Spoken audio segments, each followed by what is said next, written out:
What's up, people? Welcome back to Game Told. The name's JR the Cypher, consultant in the music business. I watched the Puffy documentary, and boy, was it a lot. It was more, I'm just going to say, it was people's opinions and how they saw things or how they're portraying it to be. I'm not going to call anybody a liar or not, but that's not why I'm here. Because over here at Game Told, we're more about the business than the scandal. During the documentary, I picked up a few things that were were normal practices in the business. Some of these things were abused. Some of them were just normal practices and stuff. But I just picked up on them, so I just wanted to discuss. Let's get into it. Number one, Puffy got allegedly accused for stealing artist publishing. Now, what does a publisher do? Say you sign a record deal. You have your record deal, you get paid for that, you get an advance for it, happy days.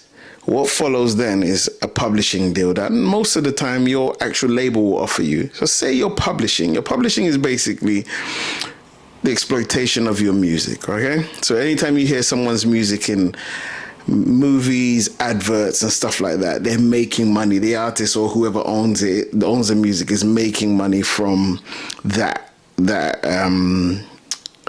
being played. Whoever produced it makes money, whoever wrote it makes money. So if you don't write or produce it, sometimes there's a little fee in there for you, but generally whoever wrote and produced makes the bulk share.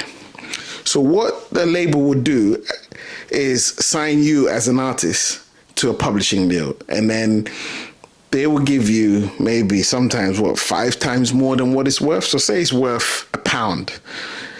They will give you £5 and say, hey, take this. And in exchange, we get 20%, 30%, 40%, whatever the negotiations are. We get that of your publishing for the next 6 to 10 years, 10 to 15, some 25. Puffy was known for signing artists to this sort of deals for life and not even giving them millions for it. So that's where it's a bit immoral. I mean, 25 years, cool. You took a chance on them when they were nothing. When it was a risk, you took all the risk on your own. So it makes sense to make a cut, but to make it for life is crazy. The second one was Puffy allegedly not paying the producer that he worked with. I think his name was Lil Rod or A-Rod, Lil Rod. Yeah, that is baffling to me because if you're in the industry, you know how easy it is to report somebody these days. It's not like before where, whoever had the most muscle won.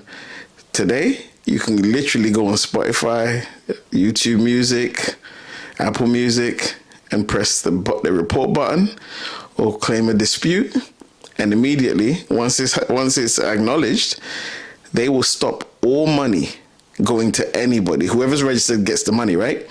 So what they do is they'll stop all the money, all the income going to that person, and it will be put on hold until both parties have agreed a settlement or agreed a new deal and say, oh, sorry, I didn't know I was supposed to maybe acknowledge you, so no worries, I'll acknowledge you now, I accept, blah, blah, blah. We talk between ourselves, we get the proof, send it to the platform, and then everybody starts to get paid. So it's very easy to raise a dispute. So I'm baffled as to why that guy is struggling to get his money or do anything. And his lawsuits were all civil suits, which was crazy to me. I mean, go for the criminal. I mean, go for the juggler. Get your money. The third one was a pretty good one, actually. I had no idea that Biggie had signed to Uptown. So when Puffy lost his job, I think they released Biggie to go with him, to do as he pleased. So basically he was a free agent. Now I had no idea that he had signed to them initially. And this is a common practice where sometimes there might be a smaller label under one of the majors. That label might not know what to do with them properly, and another label under the same major might be doing well in that particular type of music. So they say, hey, you're over here, it's not working. Go over there. We'll rip up the contract, we'll send you over there, and done. So now you're their responsibility. So when that happens, when situations like that happen, there's different ways. People just are allowed to walk away sometimes for free. No hard feelings, no money to be paid. Go your way, we go ours, all done. Or there's an override put in place. What's an override? An override is basically you're with me. You want to travel. You want to go over to another label. I say, okay. Whether it's same umbrella or not, I say, okay, yeah, you can go. But I want this percentage of everything you make over there, because I spent money on you. I spent time. I've actually put the foundations into building your name. So off the back of my work, they're going to benefit. So I want a percentage. This is very common practice. I think it's fair. Is what it is. But yeah, and that's one of the ways as well. So in Biggie's situation, I have no idea like what happened. If Andre Harrell, who owned Uptown, got an override or not, I'm not too sure. I don't know. Like I said, I didn't even know Biggie was even signed over there. But damn, he must have been kicking himself. May his soul rest in peace, Andre Harrell and Biggie.